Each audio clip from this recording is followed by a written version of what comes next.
everybody, and welcome back to another episode of Flock's Nest Sports Podcast. As always, one of your hosts, Dallas, repping 52 of the Baltimore Ravens, Ray Lewis. As always, on the other have Brendan ripping 54, Bobby Wagner of the Seattle Seahawks. We got a really great episode for you guys today. A lot has happened across kind of all sports. A lot of baseball news, basketball, and of course, with the NFL kicking off its preseason last week, we are going to get into that as well as our continued breakdown of the AFC South with the Jaguars and the Colts. So, Brendan, kick us off. What is going on in the NBA? A lot of contracts. Yes. First, we'll start with the trade, actually. So the Boston Celtics are trading Georges Niang, who they picked up in the Kristaps Porzingis trade. They're sending him to Utah, along with two future second-round picks for rookie R.J. Lewis Jr. I'm not really sure who that is. Boston just dumping cap is the answer. It's a cap move. They're packaging 2 second-round picks with him. It is what it is. They're bringing in a rookie. Who knows what he ends up being. But Boston probably not going to be contending this year, so they're just making moves towards the future. Yeah, they have a very heavy cap. It's how they won their championship. It's how they were last year. A lot of high-valued contracts, and with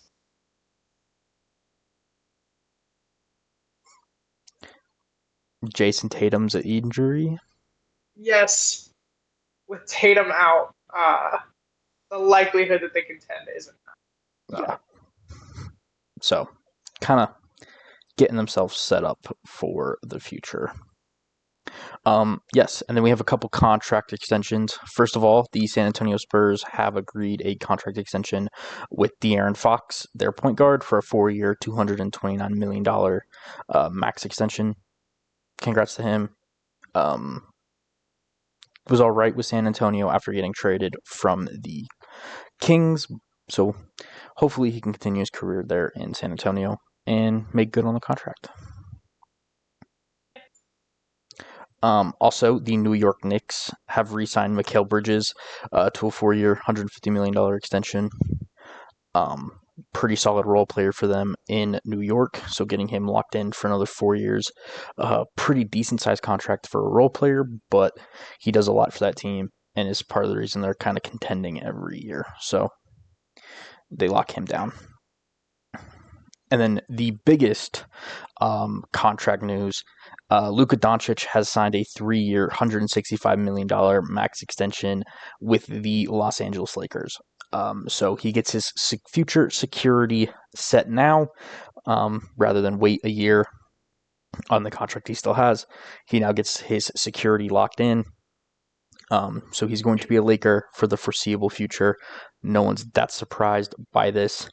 By signing this contract, he probably does lose out on a much bigger contract next year, but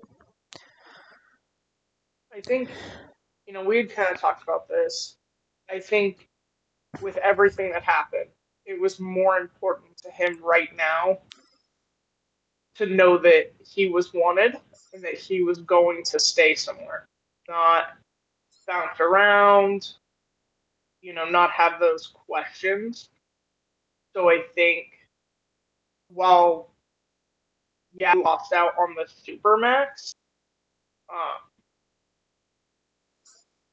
you're at least locked in for 3 years. The security was more important. Yeah, I think the security was more important. And I would be shocked, depending on what, how this team continues to build and things like that, if in 2 years he doesn't have a new deal. But I think right now it was more about security than money. Yeah, I imagine they'll get him a new deal in no time. Like, it's a shorter term deal, and I think that's why it was signed now. But yeah, that does it for the NBA. Just a couple contract extensions in the one trade. Quickly approaching actual preseason in the NBA. So that should be starting up here in like a month, towards the end of the month. So pretty exciting there. NBA is coming back. NHL is coming back. No news in the NHL, but it is coming back here soon. Um, so should be fun. Nice. All right. Well, then we will move on to the WNBA. They have a little bit of trade news as their trade deadline is Thursday. So we're starting off with the Seattle Storm have acquired Brittany Sykes from the Washington Mystics in exchange for Alicia Clark, Zia Cook, and Seattle's 2026 first-round draft pick. It's kind of just an exchange. I don't know that either team comes out on top. This one, both teams are just still kind of battling to be in the playoffs this season. This feels more like a personality swap and a position swap rather than talent or things like that. It's just both teams trying to get a little bit better as we head towards the end of the season. So there's that. As for like Valkyries and things like that, there's not a whole ton going on. They're just in the middle of their season. Valkyries are ebbing and flowing. Caitlin Clark is still out with her injury, so not a whole ton going on there. Unfortunately, the biggest headline continues to be throwing inappropriate objects to the court. Look, first time, it was a little funny. Just a smidge. Now, it's the joke's over. It needs to stop. Not know how we came to the conclusion that this was the way we celebrate or cheer or anything like that. Needs to stop. The first person that did it was apprehended and charged with a lot of things. Like they are trying to throw the book at someone as much as they can for throwing this object on the court. So I think the WNBA has made it clear that this is not appropriate. This is not something they want continuing. And it needs to end. If they want it to end, I would just stop showing it on national television. That would definitely help. They did a little better yesterday because I watched that game, the Fever and Mystics. Yeah, game happened. It was removed very quickly. Wasn't really time to dwell on it. We didn't talk about it. We just moved on. Yeah, but I think that helps. I do think, though, you're right. Can't keep giving. It can't have a spotlight. Yeah, it just can't stay relevant. Hopefully that ends. Hopefully it gets dealt with. Yeah.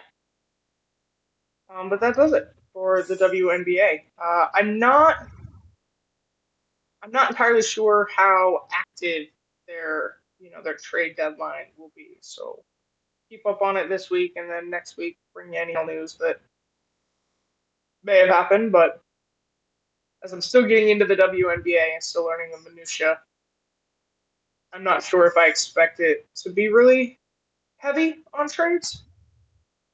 So we'll see. I have no idea. Never paid attention to the trade deadline for them before. So don't know yet. I guess we'll find out. I'll know by the end of the week. Well, speaking of trade deadlines, we'll move on to baseball, who had their trade deadline this weekend. So we've got quite a bit of baseball news to get through. So I'm going to try to rapid fire through it all, try to get to it all. Dive right in. First, so it's pretty much all trades, so we'll just get right into it. First trade we'll talk about is the New York Mets are acquiring right-handed pitcher Tyler Rogers from the Giants in exchange for right-handed pitcher Jose Butto, right-handed pitcher Blade Tidwell, and outfielder Drew Gilbert. All of those guys are just prospects. We'll see what they become, if anything. So the main get was Tyler Rogers. Next, the Blue Jays acquire Shane Bieber, a pitcher from the Guardians, in exchange for a prospect, Cal Stevens, another pitcher. So a lot of pitching exchanges, a lot of prospects going other ways. Obviously, prospects, not 100% sure who they are, so we're just going to mention them and move on. Next, we have the Tigers acquire pitching Kyle Finnegan. Nationals get 2 prospects, Josh Randall, RJ Sales. Now, the the Texas Rangers are getting starting pitcher Merrill Kelly from the Diamondbacks in exchange for prospects Cole Drake, Mitch Bratt, and David Hageman. The Los Angeles Dodgers are getting outfielder Alex Call in exchange for 2 prospects, Eric Swan and Sean Paul Linen. The Padres are getting Ryan O'Hearn, first baseman, and outfielder Ramon Loreno from the Orioles in exchange for a shit ton of prospects. 1, 2, 3, 4, 5. In exchange for 7 prospects. So I'm not going to try to name them all. The 2 big ones are Boston Bateman, their 4th overall prospect, and Cobb Hightower, the 6th overall prospect. So those are the 2 big ones. The rest of them don't really matter. The Padres are acquiring infielder Will Wagner from the Blue Jays in exchange for catcher Brandon Venezuela, who's a prospect. The Astros are getting Jesus Sanchez in exchange for Ryan Gusto, who's not a prospect, Chase Jarowski, a prospect, and Esmil Valencia, who I believe is also a prospect. The Yankees are getting Jake Bird from the Rockies in exchange for 2 prospects. The Mets are acquiring center fielder Cedric Mullins from the Orioles in exchange for Ramon Gomez, Anthony Nunez, and Chandler Marsh. The Padres are acquiring Freddie Furman in exchange for 2 prospects. The Yankees are getting David Bednar in exchange for 3 prospects. The Cubs are getting Andrew Kittredge in exchange for Wilfrey De La Cruz, who I believe is the brother of Ellie De La Cruz, the prominent shortstop for the Reds. So that's a pretty interesting one there. The Phillies are getting outfielder Harrison Bader from the Minnesota Twins in exchange for prospect Henry Mendez and right-handed pitcher Jeremy Valoria. Padres are getting J.P. Spears and Mason Miller, both pitchers, from the Athletics in exchange for a ton of prospects, including the Padres' number 1 prospect, Leo DeVries. Mariners are acquiring third baseman Eugenio Suarez from the Diamondbacks in exchange for a couple prospects. Suarez did spend time prior with the Mariners, so he comes back to Seattle. Obviously, I said I was going to put my focus on Seattle. I think this move does help them compete for the World Series this year. The Reds get third baseman Ke'Bryan Haynes in exchange for pitcher Taylor Rogers and shortstop Sammy Stafura. The Phillies are getting relief pitcher Johan Duran, who's one of the bigger names in the deadline, in exchange for 2 of their higher-ranked prospects, Eduardo Tate and Mick Abel. The Mets are getting Ryan Helsley, the pitcher, in exchange for a couple prospects, and Frank Ellisalt. And that's it. We got through the trades. Pretty extensive trade deadline. I think the biggest move in terms of like pure talent was the Johan Duran. He's one of the best closers in the league. Has one of the better pitching walkout situations going. How they have like batter songs. They do it for relief pitchers. He's got a pretty cool one. They made a big deal of it for his first one in Philly. That was pretty cool. But beyond that, that is it for the MLB trade deadline. And that's the only news we have for the MLB, is their trade deadline was up. So now we're coming down the stretch for the MLB season, and now is really the time I'm going to start really paying attention. Obviously, kind of just said, going to be paying attention to the Mariners. So I guess we'll see what they do and what every other team in the MLB does as we approach the playoffs. Nice. All right. Well, I have no thoughts on any of that stuff. I didn't think you would. Honestly, I had very few. Here. I mean, I'm just surprised that it, like, sometimes I think I forget, like, how big baseball really is because I don't watch it. So I guess I'm a little surprised at how extensive it was very active. I think, the most active sports deadline out there. Yeah. So, but, you know, all those things work out for those teams and those players. So, you know, I just want everyone to have fun. just have fun. All right. Yeah. All right. Well, then let's move on to the NFL. Yeah. Tons of news in the NFL. Obviously, the first week of preseason officially is starting tomorrow. So, tons of news. We'll just get to it all. First of all, we'll start with some news coming out of the Browns camp. Shedeur Sanders will be starting this preseason game. This is kind of noteworthy, mainly just because of the situation with Dylan Gabriel and Joe Flacco both having injuries. With both of them being out with injury, the Browns had to sign Tyler Huntley to a contract just to have another quarterback to be able to rotate in training or in preseason. That's pretty normal. Most teams do want several in the preseason to be able to just continuously rotate to avoid injuries. Crazy that 4 isn't enough, you know. But 2 of them got hurt, so maybe they needed more. I'm just saying. So now they got 5. And then so Shedeur gonna start this preseason, hoping that he does well for his sake, and for the Browns' sake. This is his time. Like, it's unfortunate, but injuries grant you kind of the opportunity to step up and take reps you normally wouldn't. So this is his chance to go out there and show what he can do, and that he can be that guy. Be a long-term member of this team. Yes. And then we'll get into a bunch of contract extensions because that is the time of year we're in as well. Training camp tends to be when those happen. So we'll start off with Kyren Williams, the running back of the Los Angeles Rams, gets a 3-year, $33 million extension with $23 million in guarantees.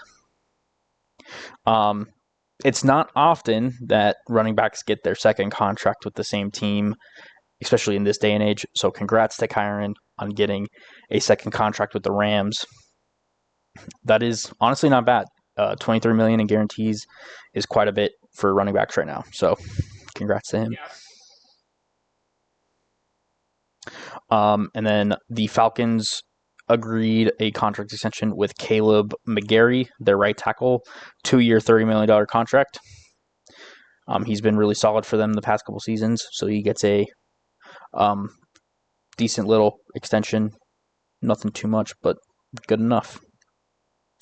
The Dolphins have signed Zach Sealer to a 3-year extension worth up to $67.75 million, with $44 million in guarantees. So Sealer cashes in on a pretty decent contract with the Dolphins. The Broncos re-signed Zach Allen, the defensive lineman, to a 4-year, $102 million deal with $69.5 million in guarantees. Had a great season with Denver last year. Has been a pretty solid player his entire career in the NFL. He gets a pretty big payday with the Broncos. The Broncos also... Nope. Somebody that just got signed, Noah Fant signs with the Bengals on a 1-year deal. The tight end obviously spent last year with Seattle. He gets a 1-year deal with the Bengals. No real surprise there. Kind of thought the Bengals was going to be where he went anyway. So the Bengals get a tight end. To continue not focusing on the defense. The Titans continued the theme of signing former Seahawks recently, and they signed Quandre Diggs to a 1-year deal. He did suffer an injury last season. That is why he was a free agent. But he returns to the Titans, who he spent last season with prior to the injury. So they get a safety in. Pretty decent there. One last contract extension. The Raiders re-signed Colton Miller to a 3-year, $66 million contract with $42.5 guaranteed. Decent little contract for the offensive lineman. Should be a big part of the Raiders going forward. And then there was one trade that happened so far. The Raiders have acquired defensive tackle Thomas Booker from the Philadelphia Eagles in exchange for Jacorian Bennett. Now, I cannot say that I'm familiar with either of those players, so I don't really know how good or bad this is going to be. I guess we'll find out if one of them is good and the other isn't. It's a training camp trade for the most part. Yeah. They matter, but this one, I don't know. I guess we'll find out. And then we have one little thing. The NFL has announced that they are going... What? Oh, never mind. Not what I thought you were going to. The NFL has announced that they are suspending Jordan Addison for the first 3 games of the season. They said this under their substance abuse policy. It was just because he got a DUI in the offseason. He's being suspended 3 games for a DUI. I don't know why they worded it the way they did. Yeah. But that's what it is. So he's out 3 games. So there's that. And then a couple of bigger things. One other thing that happened recently. Keenan Allen returns to the Chargers on a 1-year deal. Just a little thing. Just kind of returns to the Chargers. Hopefully can find some success after not a great year in Chicago. Now we get into the 2 bigger things of this past week. First of all, Terry McLaurin has requested a trade out of Washington. We knew he was holding out, then was put on the PUP list. He has now requested a trade. This is probably just a leverage thing to get a new deal. I guess we'll find out. Whether the Commanders trade him, get him a new deal, it'll all come clear in the next couple of weeks. But he has requested a trade. And then the other person that has requested a trade, and this is big news, Micah Parsons wants out of Dallas. He made a really big deal about it, including he said, "I will not play for Dallas or for the Cowboys." I'm not really sure exactly what he said, but it was pretty much, "I will not come back. Trade me." This comes from extensively not talking to the Cowboys, essentially. This is how Jerry Jones conducts business. He tries to talk to players and not involve agents. Micah Parsons was not going to do that. He has an agent for a reason. And because of that, no trade talk or no contract talks have happened, so he has requested a trade. Not really sure what this means.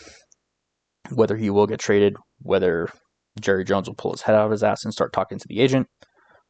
Who knows? As of now, I know there has not been any contract talks with the agent since the trade request was put in. So, starting with McLaurin, Um, I think that one it's a tactic. Um, I'm a little shocked it's taking all of this with he has seriously been the only bright spot for the Bears for a long time. Um, you saw what they did last year with him and Jaden Daniels. Holding out, coming to the end of the first week of training camp, kind of the time you ask for a trade. I would be really shocked if they trade. I expect the deal to get done and for us all to move on and walk happily into the sunset. Micah is a little different, I think. He has said for years that he doesn't want to be anywhere else. He loves Dallas. Personality traits kind of fit us. For it to go this sideways this quickly is pretty Pretty. shocking. I don't know if there's a number that keeps him. Um, it's I one thing mean, to say trade me. It's another to come out and publicly say I will not play here. I will not do it. I don't want to be here, and I need out. and his paragraph-long Twitter post was. Yeah. So I don't know if there's fixing that. I think there I would is. probably deal him, I would at this but point. also don't think you should spend 75% of your cap on three players. Yeah. So I think there is fixing this just based on kind of what he said prior to all this. Obviously, because he has talked about being him having a talk with Jerry Jones himself with no agent involved and then coming to a deal, just spitballing deal with no agent involved to actually negotiate, just like yeah, this is what I was looking for type thing. Because of that, I do think there is a number in a way he stays in Dallas. I do think it requires Jerry Jones to talk to the agent and do this properly and not how Jerry Jones does yeah, this. Jerry Jones has done this for a long time. This is his tactic for negotiating with players, not new. and this is it's essentially just because he wants him to be drawn to America's team, and he gets away with it because it's America's team. It's Dallas.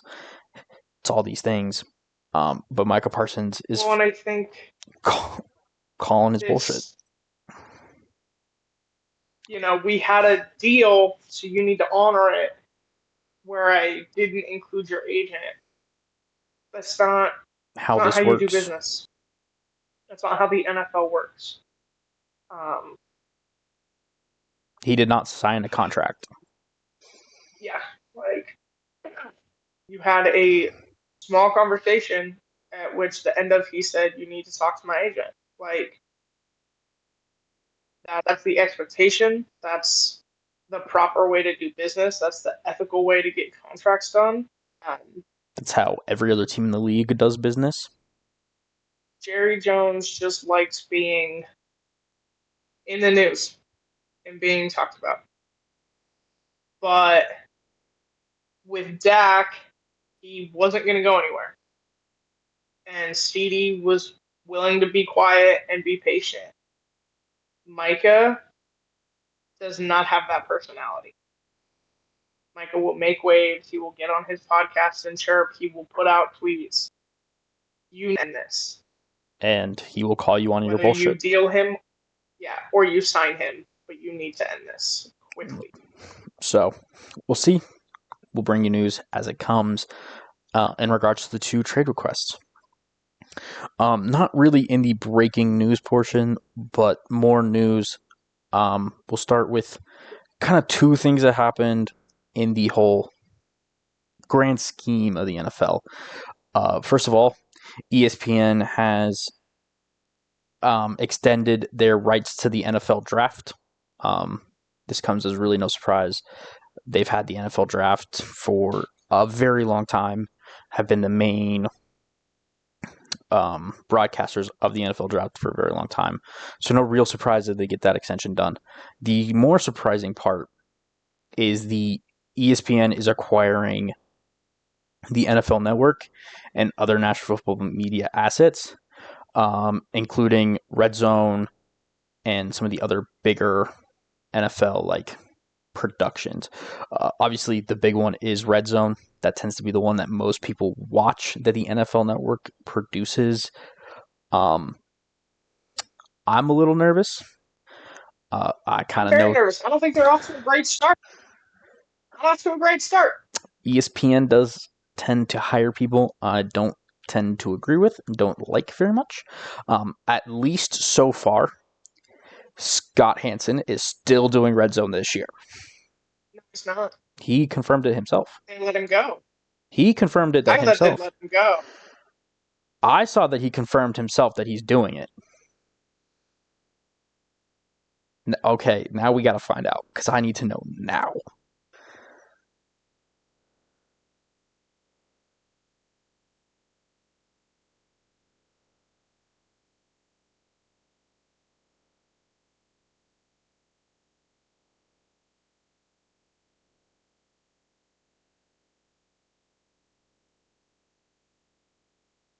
Okay. Yes. Okay. My apologies. So yes, Scott Hansen is still doing it. It looks like he was let go because then ESPN had to rehire him, had to acquire him. Got you. Yeah, that So makes. what I had seen was he was no longer associated with it, but it was to transition Red Zone into ESPN, and then ESPN rehired him as the Red Zone guy. Good. And if you watch Red Zone, he does make it like the unfiltered commentary is great. And really funny. Honestly, I think ESPN kind of just knew that they couldn't get rid of him. I think it's the time. NFL fans would have rioted. Well, and I believe we talked about it. Maybe we didn't. What he has trained his body to do on Sundays is massive. He doesn't go to the bathroom. He doesn't take breaks during that entire He's there block because there's no commercial. So because of that, he doesn't have the chance to step away, and it's just him. So he has trained his body to withstand the entirety of NFL Red Zone. So I don't think that's something you can just replace. And again, he is beloved by NFL fans for what he does with Red Zone. I would go to say he's one of the most popular just sports commentators in the world. That's fair. I don't know what to consider him because he's not necessarily a commentator. He's not an analyst. He's not a commentator. He's just a host. Maybe that. Sports host. But he does it very well. Yeah. So, ESPN didn't screw it up. Has kept Scott Hansen. But they do have NFL Red Zone now. So, I guess we'll see what happens in the future. We're not really sure what this means in its entirety for the NFL. What it's going to look like. But yeah, that's really it. In other news, interesting because hold on, I'm not done. Shut. Because a lot of other channels are flashing their sports shows. FS1 cut 2 of theirs. They canceled 2 of theirs. I'm not sure if this will help kind of the media outlet situation for the NFL, or if it will hinder it. But I I find it interesting that now ESPN kind of has a monopoly on the NFL. yeah. I mean, I don't think it's going to help. And the reason I don't think it's going to help media outlet is what people don't like about media outlet. Red Zone isn't a analytical show. Scott Hansen isn't an analyst. Just watch football. He's a host. He just watches football with you, essentially. In its simplest terms, he just watches the games alongside of you. So I don't know if this will help because it's not changing media outlet in terms of analysts, and I think that's what people aren't liking currently is how analysts approach the media on the bigger media side. But I guess we'll see. It could. We'll see. Obviously, pretty interesting change, but so far nothing has actually changed in a way. So we'll see what happens. Nice. Now, on to some other news. The Hard Knocks featuring the Bills preseason is beginning, or has begun. So keep an eye out for that. We will be watching it, letting you know what we think, what's going on with that. Go check it out. Hard Knocks is always fun. Did watch it. I watched the first episode. I have not. This is not a comment on the Bills. I want to be extremely clear about what I was saying. It was boring as fuck. Typically, preseason has always been bad teams. Yeah. Like, the rules made it so it had to be bad teams, but they're running out of options. So they opened it up now. They changed the rules where you could make the playoffs. So that's how the Bills got it. But these bad teams that have something they're now looking forward to. The Jets got Aaron Rodgers. The Bears drafted Caleb Williams. The Lions, you could see the Lions the season before, their heart, their grit. They were on an upward trajectory. The Bills are a team, and they know what they're doing, and they're competent, and they have very little drama. Quarterback coming off his first MVP. They have no drama. So it's good, and I will continue to watch it. It was pretty boring, though. Boring. Noted. You did get to see Josh Allen took a tour with the owner of the new stadium still being constructed. I mean, it looks really good. Josh seemed excited about all of the things they were going to make sure they had, making sure that the amenities for the players were going to be the same. The locker room is huge. So really good things there to see. That was cool, but I mean, it was still roughly a year away from being completed. So they got some time before. Yeah. I'm going to be honest with you. Full disclosure, I would have maybe waited this next year to do the Bills. To kind of hype up the stadium. You know what I mean? I think even that would have been that probably would have been better. But you know, you had to pick somebody. Whatever. Yeah, you had to pick somebody. Hopefully it'll be good. I'm sure it will be. It's always a great production. It's just kind of boring. Might not be as interesting. You're watching competence. A good team, execute competence. You're just kind of like, okay, cool. This is how it should be done. Yeah, this is what it should look like. It shouldn't be TV worthy, right? And I totally get that. Therefore, it's not. Cool. Yeah. All right. Well, still excited to see it. Still excited to watch it. Yeah.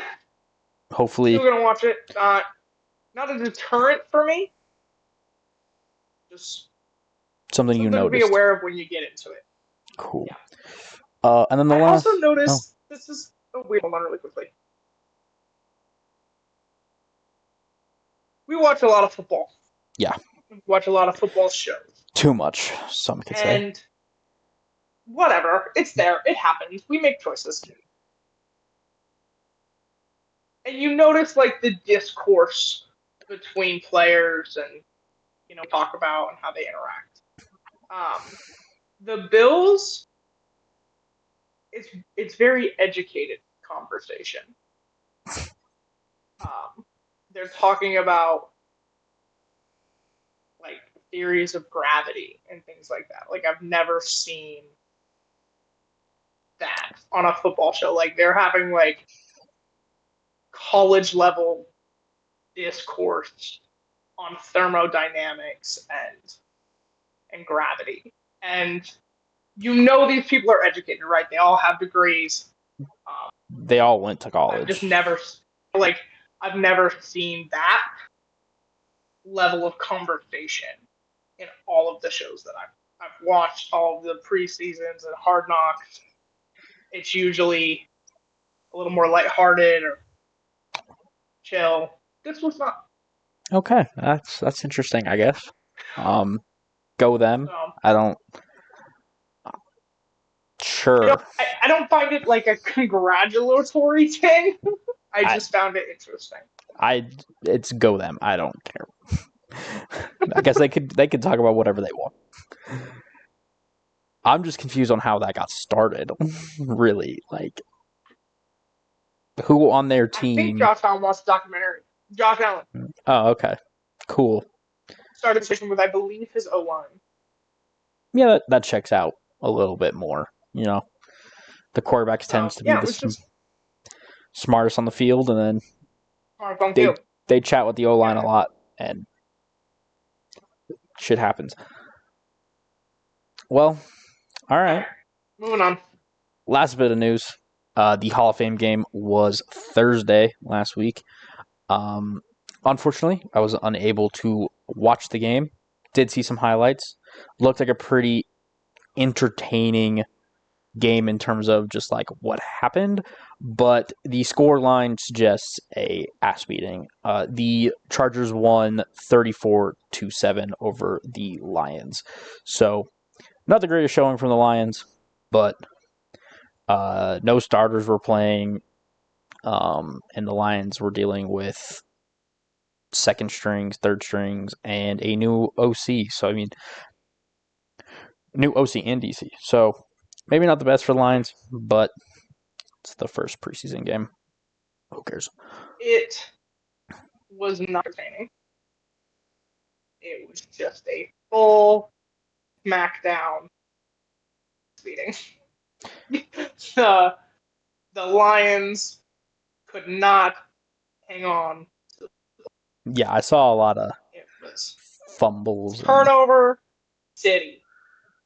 Look, I think the Lions kind of got lucky, but with the Hall of Fame game, they get an extra preseason game, and with a completely new OC and a completely new DC, I think to have that extra week, that extra game is really good it's for them. always I do a big not deal. in anything believe that this game is what we should expect from the Lions. Again, Definitely have some things to work on. I want to say they were playing Kyle Allen at quarterback. And Yeah, last I checked, Kyle Allen isn't a good quarterback. no. So, Yeah, not to take away, but it does help the new OC and DCC where everybody's at, what they need to work on. Ball security is a big one. all right. I don't think this is indicative of what they will look. Cool. All right, well, we did at least have football, so that was a bonus. We did. Very exciting. All right, well, that does it for all of the news portion So we'll kick it to the Ravens. Heck yeah. The Ravens have their first preseason game this Thursday against the Colts. So this week they had joint practices with the Colts. So we're going to talk injury news, things that came out of the practice, and some roster moves opening. So kicking off, injury news, running back Marcus Major has been out with a concussion. Tight end Isaiah Likely is still out with the foot. Tackle Emory Jones still out with the shoulder. And then Kyle Hamilton and cornerback Robert Longerbeam out with just kind of camp injury things. Nothing worth discussing, just taking some rest days and things like that. Hamilton plays very hard. That just anything pops up, just hit me. So those things. Emory Jones, they were hoping was going to be ready about halfway through camp. He still has not been given clear by the doctors to participate in practice. We're still waiting.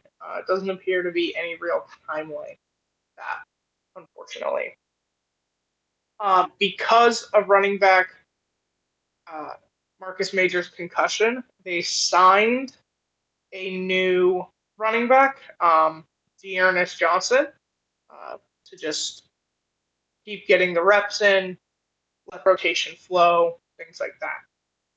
To make room for Dearness Johnson, they cut undrafted free agent John Holland, who, as we know, was competing with Tyler Loop for the kicking job. I said it last week, and say it again now. I do not think he was actually competing for the job. I think he was there to add a level of competition for Loop. No part of me thought, take the job. The reps had not been even. And Loop has been really showing out the last few weeks. He hit several from 60 and over. Been really consistent, really good form. He seems to be really excited. So congratulations to him for winning the job. Other kind of roster things. Zach Orr is currently not naming a number 3 corner. Signed Alexander W. I don't know. But Orr's kind of opinion now is both will play, both will get reps. So there's no need to announce a true number 3. I don't think they're obviously going to cut either one. I just don't think he's going to name a true number 3, but I do expect a of the reps and kind of be the starter, but cornerbacks swap out all the time. So kind of what I expect there. Coach Harbaugh also says that Voorhees is the clear lead for left guard, currently beating out Ben Cleveland, but Ben is working for the position. This shocks me a little bit. Voorhees has been injured. Cleveland has been a member of the O-line for a while. With some of his legal trouble, I wasn't sure remain on the team. Seems though that competition has continued.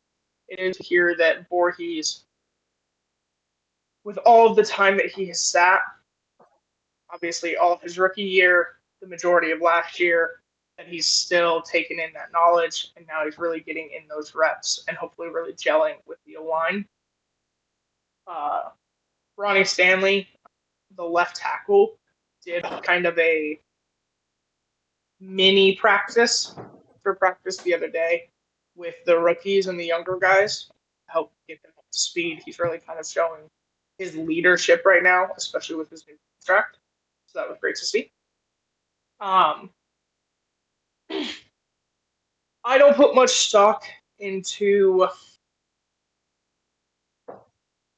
joint practices and who wins the day and who doesn't. I know the Ravens offense really struggled one day, but that doesn't necessarily surprise me. The thing that did catch my attention was the full bench clearing brawl that took place 3 days ago that got Nate Wiggins ejected for throwing punches. Um, I am not one, like, I don't care about training camp fights. They happen, but you gotta keep your head on. Like, throwing punches is a problem. If you're not going to keep your head on during practice, you're going to keep your head on during a game. So I'm glad that Wiggins is a part of the team. I'm glad that he's going out to fight with this team, but let's just keep our head on. Had a great rookie season. We're going to have a really great sophomore season. Just don't do anything stupid. And then final piece of news, it was a roster move. They did re-sign D lineman Brent Urban, who I was really excited to see return. He is a very big rotational guy. He's been with the Ravens a long time. He did leave. He gets the chance to kind of test the open market. He likes Baltimore. That's where he wants to be. Great to have him back. He does appear to be wearing 58, which was Michael Pierce's number. So I think 97 was unavailable, but we'll see as training camp progresses and as players get cut, they whittle the roster down to 53. If he will return to 97 or he'll keep 58. So he and Michael Pierce were really good friends. You saw them a lot if you watched Wired. They're always together, always talking to each other. Really great buddies, brothers. So I wouldn't be shocked if he did continue to wear 58 if 97 remains unavailable. Nice. So, a lot of cleanup news. Nothing exciting. Been no contract news. I'm not shocked by that. So, to nobody's surprise, the majority of the starters will not play Thursday. So, no way. I know. We'll see some defensive starters. They kind of tend to rotate through a little bit more, but it's going to be a big one for, I think, those obviously, and some of the sophomores. Might see D-Hop a little for the next 3 weeks just to get him up to speed, but this is really going to be about getting Rush into the system and things like that. Who did get a full day. Lamar missed a day of practice, but it was pre-planned and excused, so no drama. None needed. Nope. And that will do it for Ravens news. Very exciting. Thursday football. All right. Nice. Let's kick it to Seattle. All right. Well, Seattle is in a very similar position as the Ravens. They play Thursday. They are playing the Las Vegas Raiders. So obviously, that is the return of Pete Carroll, Geno Smith, and Jamal Adams. But mostly there for Pete Carroll and Geno. It will be in Seattle. Hopefully, should be a decent one. But hell yeah. Just quickly into the roster news, they did make a couple roster moves. First of all, they signed Keydrine Callaghan, a corner, and released Thor Griffith, who they signed literally a week prior. So it's unfortunate for him, but they move. And then they waived running back DK Kaufman and signed running back Anthony Tyus. So two just kind of bottom end roster moves, nothing to worry about there. Just kind of shuffle in the back end, see if they can get somebody in. Injury wise, the big one, Charles Cross went and got surgery to repair a dislocated finger. He will be ready for the regular season. He just won't be in the preseason because he's already back at practice. The surgery happened over the weekend. He's already back at practice. So I'm not really. Who messed up? Because a dislocation have to be to me surgery. God damn. No Didn't idea. already be back in practice. Um, all I know is that he was practicing through it. This happened a while ago, and he was practicing through it. The Seahawks and him saw a chance with him now get the surgery, be back for week 1, completely ready. He doesn't need the preseason. He's the starting left tackle. He's been in the league for 4 years. I think he's going to be fine. So I think they took this opportunity to just get it fixed, get it right, and move on. So there's that. Other injury news, Tyrese Knight is day-to-day with a knee. AJ Finley had surgery on his hand and is week to week. I have no idea what the surgery was, but McDonald confirmed surgery on hand and is week to week. Christian Haynes has a shoulder day-to-day. Looked like it was really bothering him. Took a couple of days off. Has come back with a brace. So we'll see what that means for him. He is in the competition at right guard, center, and left guard in theory, but we'll see what happens with that injury. Olulutimi, the starting center, has a back issue and is going to be day-to-day. It just seems like he was back tightness, nothing to really worry about. So they're just sitting him for this week just to make sure everything kind of heals properly and he can come back. The back is one of those weird ones that if you don't let properly rest, you're just going to keep re-aggravating it. So I think they're just setting him down and getting to it. And then Chris Stoll, the long snapper, is day-to-day with a back injury, so that could be a little interesting. I haven't seen them sign a new long snapper, and I know he's the only long snapper on the roster. So either he's good to go for tomorrow or somebody else is long snapping all day. So I guess we'll find out. And then Shaquille Griffin is back at practice after missing 11 days with a personal matter. There's not been any reports on what it was. It's a personal matter. I don't really care. But he's back at practice, back with the team. So hopefully he might get some run in preseason. We'll see. They might wait a week, get him really up to speed, and then he'll get some run in preseason, especially since Mike, one, confirmed that no starters are going to play Thursday, and two, mispracticed yesterday. It was an excused absence. He had it planned. It was just a family thing. But he's back. He's ready to go for Thursday. Not too worried there. But he did confirm no starters will play Thursday. He did clarify that that does not mean rookies will sit out. So all rookies that, in theory, might have a starting role, so like Gray Zabel, will still see the field. They just might be limited on how much they see it. So rookies will play. We'll get to see Jalen Milroe, Torrey Horton, Zabel, Emmett Worry, and Arroyo, all the big ones. So that'll be good. Really looking forward to Thursday, obviously, going against the Raiders, who I think confirmed they're playing their starters. So we're probably going to see Geno Smith actually play in Seattle again. Should be kind of interesting, obviously. Pete Carroll returns to Seattle for the first time since departing as head coach. So I'm really excited. I'm hopefully going to be able to really watch this game and pay attention to it. I guess we'll see.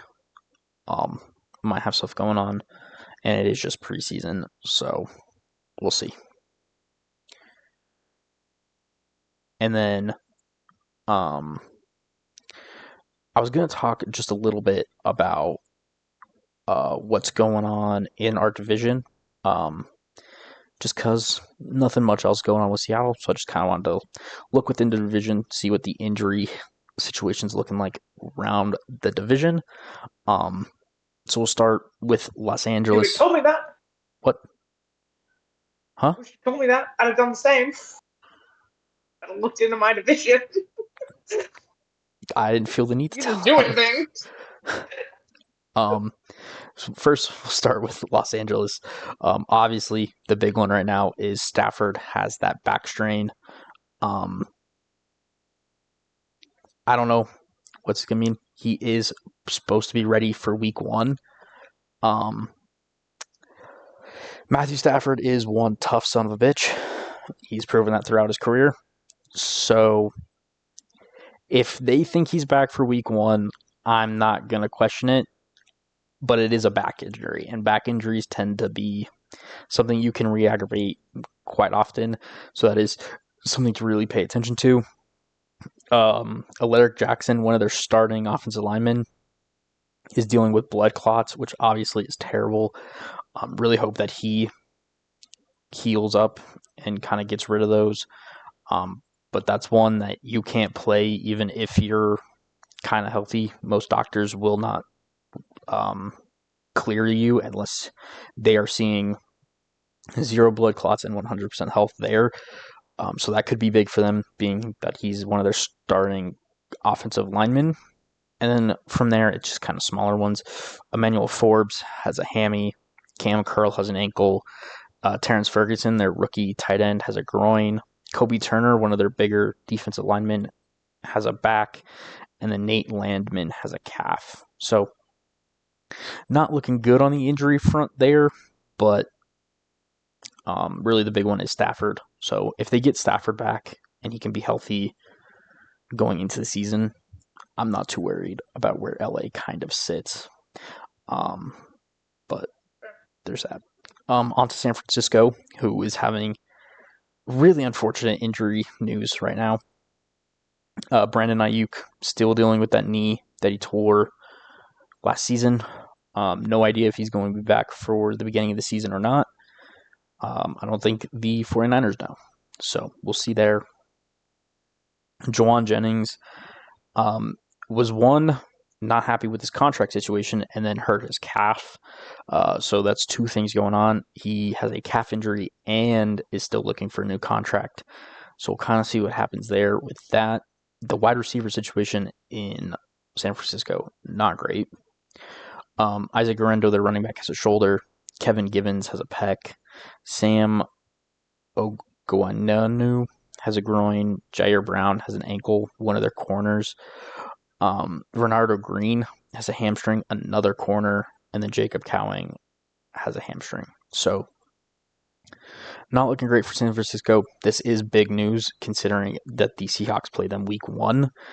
So if a lot of these injuries don't kind of heal throughout preseason, the Seahawks might be facing a slightly limited 49ers week 1. So something to keep in mind there. And then Arizona, Sean Murphy-Bunty still on IR. Starling Thomas is on IR. I'm not really sure what they hurt. I just know that they're on IR. Then the Walter Nolan, their first round pick this year, is on PUP. Bilal Nichols is on PUP, and BJ Ojolari is also on PUP. So it's another 3 guys dealing with pretty significant injuries to be put on the PUP list. And then Michael Wilson, their wide receiver, has a concussion.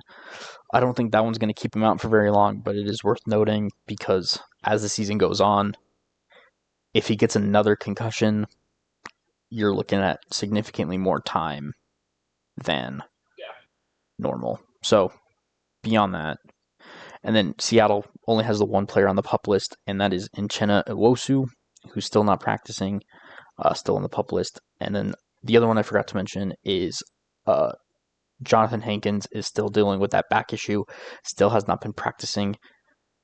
I don't think there's any concern there. I think it's just he's a vet and they don't want to risk it. So far, knock on any wood I can find, Seattle is having the best luck with injuries in the division.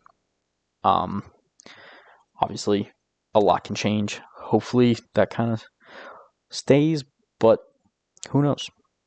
Currently, that's what the division's looking like. Lots of big players missing from the division. So kind of see what happens there. Obviously, still a ton of time left before the start of the season. But that's about it. Kind of just hanging out. Seahawks, not a ton of drama. Everyone's been showing up or have had reasons to not. And that's where we're at. Just kind of chilling. Nice. Well, I figured I would look into the division, see what's going on. Um, Genuinely, nothing of consequence. So Complaining over there and the didn't miss shit. I know the Steelers looks like Will Howard heard a fractured small bone in his hand, so he's questionable. Joey Porter Jr. Has been limited because of a hand. Jonnu Smith, the tight end, due to some knee soreness. Nothing major. Bengals. Mike Gesicki has been out with an undisclosed injury, and he won't play in their Thursday's pregame. Um, Cedric Johnson been wearing a protective boot, and Marco Williams, cornerback, is dealing with an undisclosed injury. And then the Browns, it's their quarterback. Dylan Gabriel and Kenny Pickett are That was Pickett that had the both injury, not questionable. Flacco. Gabriel with the hamstring, Pickett also with a hamstring. So if neither of them play, I would expect Lots of Huntley, lots of Shador. lots of Shador, because while not to, rag on anybody, they've seen Huntley. They've seen Huntley a lot, actually. He spent several years with the Ravens. And I think also spent some time with the Browns. Preseason games. Yeah, like preseason games, late in season, stuff like that. They've seen him. They want to know what Fedor has. So I expect to see a lot of him. And I don't expect Flacco to play a whole ton in preseason. Or at all. Maybe a drive or two. Yeah. So it's unfortunate for Pickett and for Howard, but this really is Shador's opportunity. Well, cool. Yeah, so that does it for the Seahawks and I guess the end of the Ravens. So we'll move on to our weekly preview of teams. This week we have the Jacksonville Jaguars and the Tennessee Titans. The Jaguars finished third in the division, so we'll kick it off with the Jaguars. Salary cap wise, the Jags have 18 million. I don't really expect them to do anything. Probably just roll that over the next year and move on with our lives.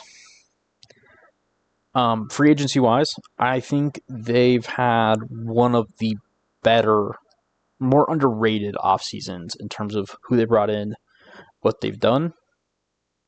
And we'll start with their free agency.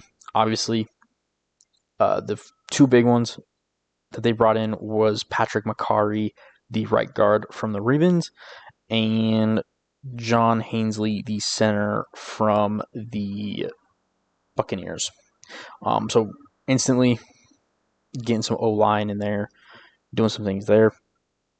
They also brought in Austin Johnson, interior defensive line from the Bills, Dennis Gardeck, edge from the Cardinals, Emmanuel Ogba, edge from the Dolphins, Jordan Lewis, corner from the Cowboys, Dwayne Smoot, edge from the Bills, Johnny Munt, the tight end from the Vikings. They bring in Nick Mullins to potentially be their backup at quarterback. So and then Chuma Egdoga, the left tackle from the Cowboys. De'Ami Brown as a wide receiver from the Commanders. So overall, pretty decent signings. They also did not lose a ton of people. They lost Christian Kirk, the wide receiver, and Evan Ingram, the tight end. Brandon Scherf still hasn't been signed anywhere. He's available. Mitch Morse retired, so that was the Robert Hainsley signing, was to replace him, and the Macari signing was to replace Scherf. So they've done both of those things. Beyond that, they lost Josh Reynolds at wide receiver. Mac Jones went to the 49ers. Beyond that, that's pretty much it. They didn't lose a ton of people, and who they lost, they ended up replacing, potentially getting better at those positions. So overall, I'm not gonna say I'm a huge fan of their free agency, but I think they've had a pretty underrated free agency, is how I'll put it. And then in the draft, I think they killed it. They have a fantastic draft class. Obviously, it started with trading up to get Travis Hunter with the second overall pick. I think that is going to be something we're going to see a lot of. That's probably going to be the main storyline of the preseason, is does he truly play both ways? I guess we're going to see. I'm pretty excited to watch their preseason, especially just to see how they utilize him. But beyond that, in the draft, they picked up Caleb Ransaw in the third round, cornerback out of Tulane, Milo guard out of West Virginia in the third, and in the fourth, they get a running back. The fourth, they get a linebacker who was the captain at Notre Dame. I think that's important to mention, just out of context. Probably someone that's going to be a part of their team long term on defense. They bring in another linebacker out of Auburn, a safety out of Navy, and a offensive lineman out of USC, and a running back out of Syracuse. So overall, I think they're doing a good job. I think really their draft is going to be predicated on what Travis Hunter does. Does he play both ways? Is he just a receiver? Is he just a corner? I don't know which is better. Obviously, I think they drafted him and traded what they did for him to play both ways, but I don't know how much it's going to matter. I think he's going to be quality at whatever they decide to play him at, whether it's both ways or just one. And then they fixed trenches with a lot of their picks on the offensive line. So nothing too wrong there. And then the other thing they did this offseason is pretty much completely shake up their front office and coaching staff. So obviously they fired Trent Baalke and brought in James Gladstone to be their GM, the youngest GM in the league. So far, I think he's done a decent job. Obviously brings in Travis Hunter, trades up to get him. We'll see if that pays off for him. I think that is a pretty safe bet, and a bet I think a lot of GMs would have taken. He just did. So, go him. And then they obviously changed their entire coaching staff, bringing in head coach Liam Cohen, formerly the offense coordinator of the Buccaneers.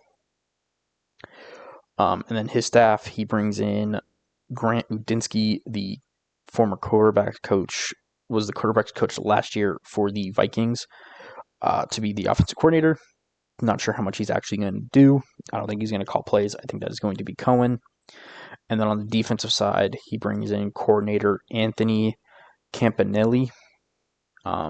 This is his first defensive coordinator position, so it's the first time calling plays. We'll kind of see how that goes.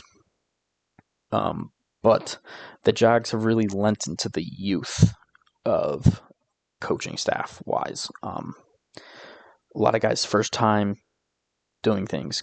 Udinsky's first time as an offensive coordinator, Cohen's first time as a head coach, and Campanelli's first time as a defensive coordinator. So we'll see how that goes for them. A lot of new in Jacksonville. So we'll see how they do. But I think they've had a pretty decent offseason. Obviously, we're one of the worst teams in the league last year. Hopefully, with Trevor Lawrence healthy and I would say a better supporting cast around him, I think this team could be pretty decent this year. Um,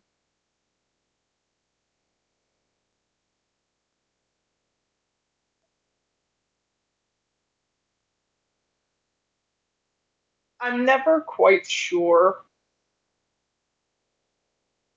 what the goal is for Jacksonville as a sports franchise, right? Most sports teams want to get better. They want to strive for a championship, um, of those things. And I'm not saying it's not true, but sometimes when I look at Jacksonville, I wonder, do you want to win? You fighting to stay relevant. Uh, Trevor Lawrence hasn't really lived up to the hype, saying Jacksonville's fault. I think there's been some coaching issues. But with a team that has struggled and a team that has, they made the playoffs once, won a playoff game. Lawrence has struggled with some injuries. The more I think about it, I don't know if trading up for what's their problem today. Travis Hunter. Thank you. If trading up for Travis Hunter was for the benefit of the roster, for the benefit of the headline and the new GM. I think it's both. I'm not saying he's not a great player. Very talented. Very talented. I feel a little bad for him. I'm going to be perfectly honest with you. I feel a little bad for him. But trading away next year's draft picks when you don't know what you're going to be with a brand new head coach and quarterback coming off of injuries and things like that, I don't know is the smartest move.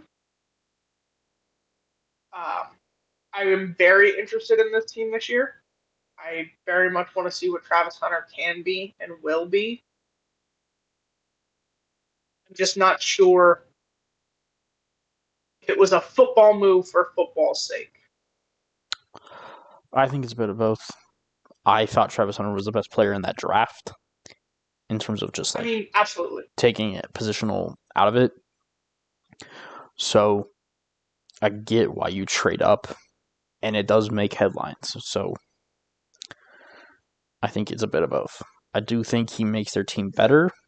Now the question is his two-way, if he plays two-way, this deal makes a lot more sense because it's like you're getting two players. You're getting a starting corner and a starting receiver. If you only play them one way, that significantly changes how much I like this move and trading a future first for it. So, And that's fair. I don't know yet. It will all think this season is really important for Jacksonville. I think it's really important. yeah. And I think it's really important to Trevor Lawrence and his legacy. And remaining in Jacksonville, remaining a starting quarterback, I think this year is very important. Completely agree.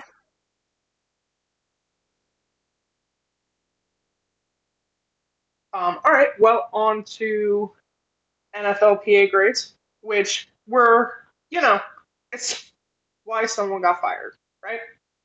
Well, that's been enlightening. So Jacksonville came in at 18th overall, which is down from 5th last year. Their lowest two categories were treatment of families. They got an F and were 31st. Jaguars provide daycare during home games, but they are one of 10 teams that do not family during home games.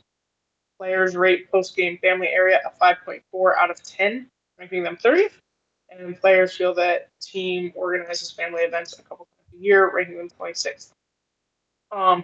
Families is the team's lowest graded categories. Players believe that many changes need to be made. It would more like more access to sideline passes during the game.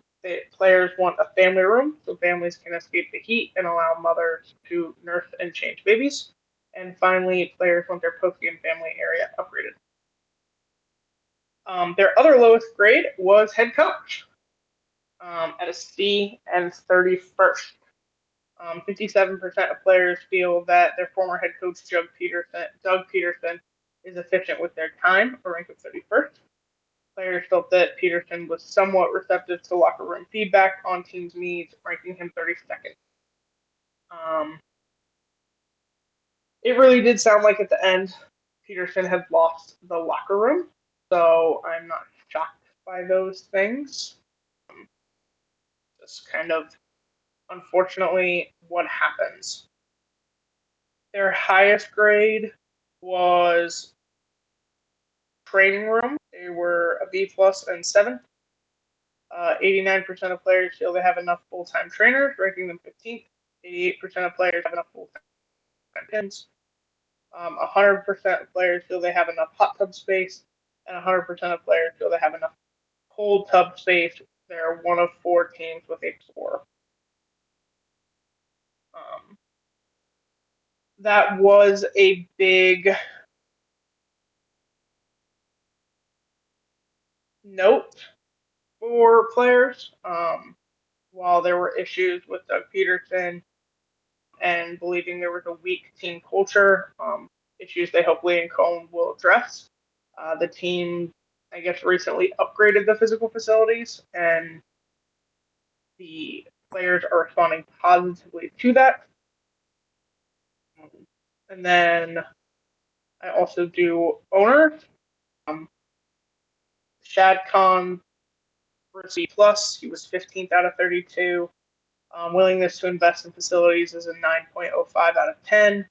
Players feel they on slightly due to a positive team culture, rated 24. Players feel that Khan is committed to building a competitive team, rated 23. Khan has kind of always been more interested in brand building and international marketing and invest in his team, but he tends to stay out of football decisions. It's why I think it took so long for the GM to be replaced. Yes. He tends to just hire people and then go back to doing what he does. And don't get me wrong, they have a great international presence, but Bill in the States is not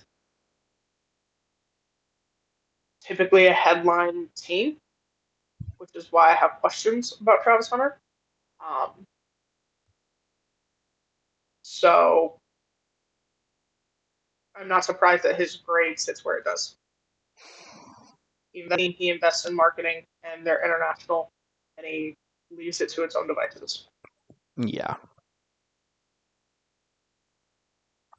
So he's one of those owners that I just don't know how to feel about. Yeah.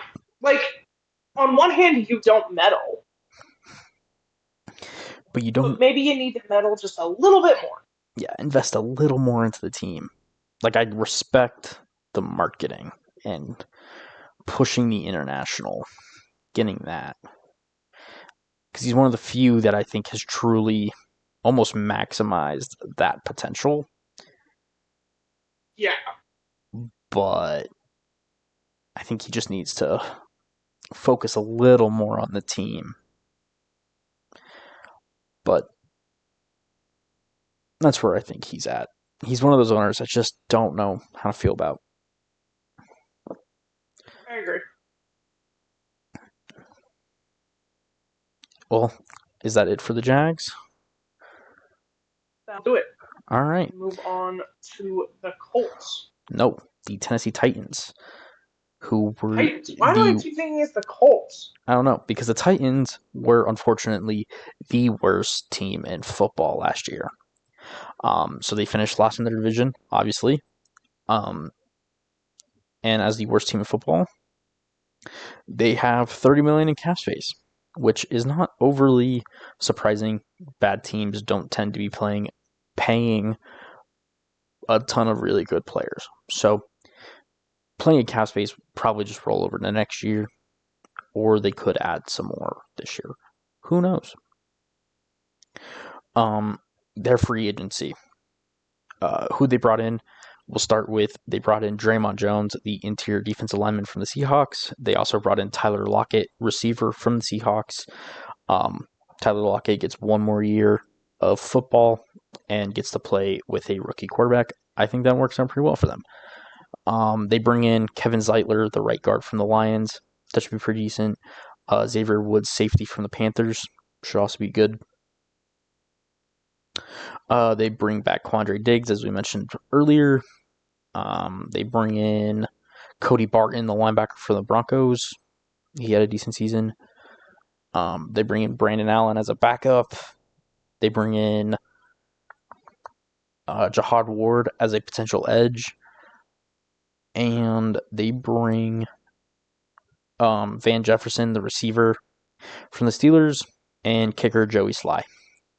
So they've done quite a bit this offseason. A lot of it has just kind of been around the margins, kind of just bringing in a bunch of depth and a bunch of, I don't want to say nobodies, but kind of nobodies. They also did bring in Dan Moore on one of the more expensive left tackle contracts. I did forget about him for a second there. Not great when one of the highest paid offensive tackles, I'm forgetting about him. Just want to throw that out there. Players they lost. Harold Landry is the big one. He was kind of one of their stalwarts on the defensive line. He goes to the Patriots. Chidobe Awuzie goes to the Ravens. Kenneth Murray, their linebacker, goes to the Cowboys. Their other linebacker, Jerome Baker, goes to the Browns. So they've got a big linebacker need. They obviously did bring in a couple, so they did kind of fill that. Mason Rudolph, who was their backup last year, goes back to the Steelers. They did bring in another backup, so we'll see how that goes. Daniel Brunskill, their right guard, goes to the Dolphins. They didn't bring back Tyler Boyd. He is still a free agent. And those are really the big ones. Just kind of nothing too major in terms of who they lost. Obviously, Landry, good player. Both are the linebackers, but they kind of filled those roles. So they didn't necessarily do bad in free agency. They kind of definitely took the approach of surround a young quarterback with a lot of veteran help. So that's something. Their draft class, obviously, with the number 1 overall pick, they take Cam Ward to hopefully be their franchise quarterback. I guess we'll see. Obviously, preseason coming up, we'll be able to kind of see how he does there and what he does into the regular season. Rooting for him. Obviously, number 1 overall pick, had some high expectations.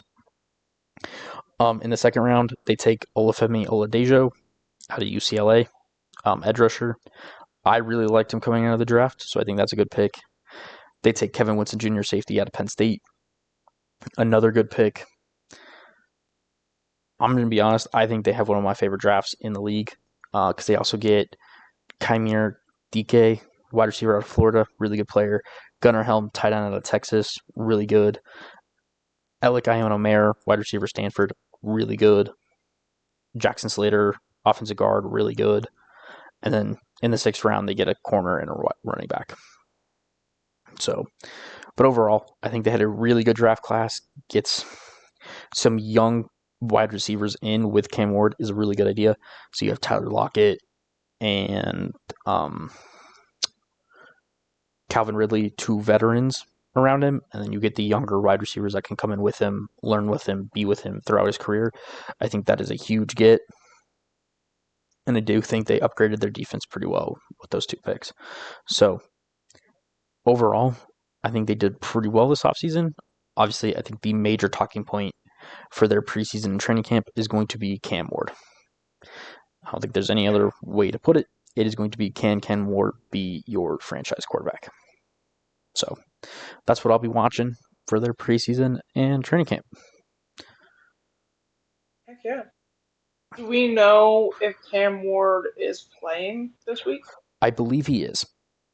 I believe they want to give him as much reps as they can. But I do not have that confirmed. Makes sense. Just didn't know if we had confirmation. I do not have confirmation. I have no confirmation, but I think that's what I saw. Okay. Cool. Yeah, I mean, look, the Titans been through a lot of changes. Obviously, we talked about Will Levis extensively with having the surgery. Had the first overall pick. Cam Ward was kind of the obvious choice. Yeah. I don't know that I really expect anything of this team this year. Rookie quarterback. I think we're still kind of waiting to see who their coach is going to be, and kind of the culture he's going to set. Still an unproven coaching staff. That's still the same from last year, but last year was kind of just a shit show. Kind of a train wreck. So, yeah, I don't know that I see them contending for their division this year, but hopefully on a upward trajectory. Yeah. As for grades, the Titans ranked 16th out of 2.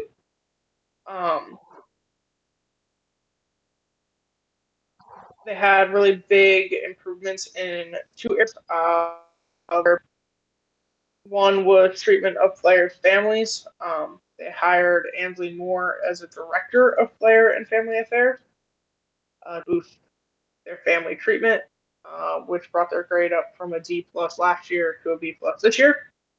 They also saw their team travel grade jump from F last year to B this year. In prior years, players sat in smaller coaches' seats, while the coaches and staff sat in first class.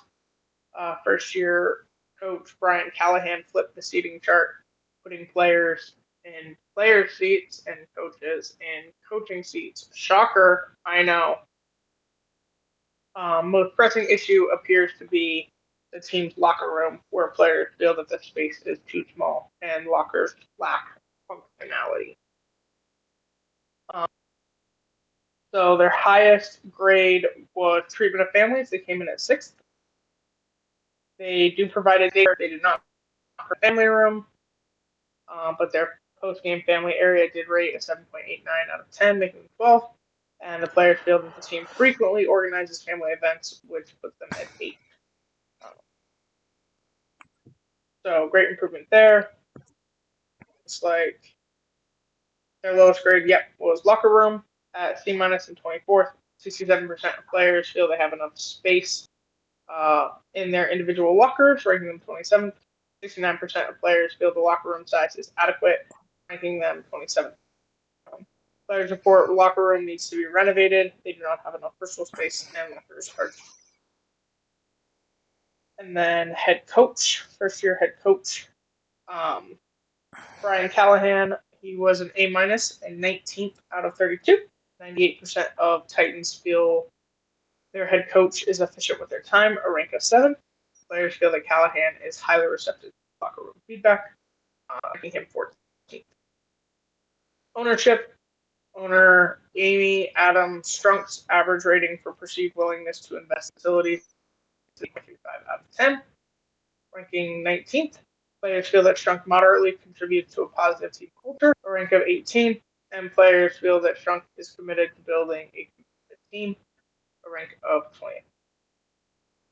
I mean, that's an owner we never hear from. We never talk about. We never anything. I think we mentioned it briefly. Mild, low ego, kind of what I think led to firing Vrabel. But for the most part, kind of stay out of it. Let the Titans do what the Titans are going to do. They have been a competitive team years. They were the 1 seed in 2019. So now with a new quarterback, new head coach, see what this team can be. And a new GM, because they did hire a new GM this year. Mike Borgonzi, for sure, coming from the Chiefs. So if you can bring just a little bit of success from the Chiefs, the Titans will be pretty happy. You can do that. Just a smidge. Or don't. Also, other teams in the AFC would like you to not. But for the Titans' sake, yes. Pretty much. Well, that does it for the Titans. Little review of last season. Do we have any other news? Any random sports, random? I do actually. Okay. We will probably never talk about this sport again, just so we're all abundantly clear. The only reason I'm bringing it up is because how everything transpired. If you are familiar at all with the WWE, John Cena is currently on a retirement tour, getting ready to leave the WWE. So he's doing several matches kind of around the country because WWE travels. For SummerSlam, he's wrestling Cody Hunter, I believe is his name. And during that match, he took Tyrese Halliburton's crutch away from him to use it to hit Cody with. I just found it funny because it was Tyrese, the injury he's dealing with, took the crutch away from him. I just found it funny and entertaining. It's not exciting. Don't really care about the WWE, but okay, a little crossover WWE and basketball, which happens more often than you think. Yeah, no, I absolutely know it does. I've had, I've watched it. It's on. It's been on.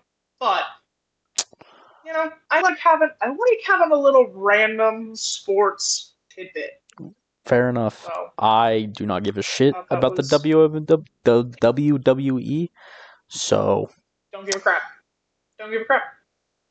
Just thought it was funny. All right. Well, if that's the only bit of random news, I guess that'll do it for us then. Obviously, Awesome. Make sure to like, subscribe, comment. Let us know if you're a Titans or a Jags fan. What you think? Are you excited for Travis Hunter? Are you excited for Cam Ward? Let us know. Do you think Cam Ward will be the savior of the Titans? Let us know. Beyond that, next week we will be starting the last division, the AFC West, with the Chiefs and the Broncos. So any fans of that, get prepared. That will be next week. But beyond that, that is it. I've been Brendan. And I've been Dallas. Thank y'all.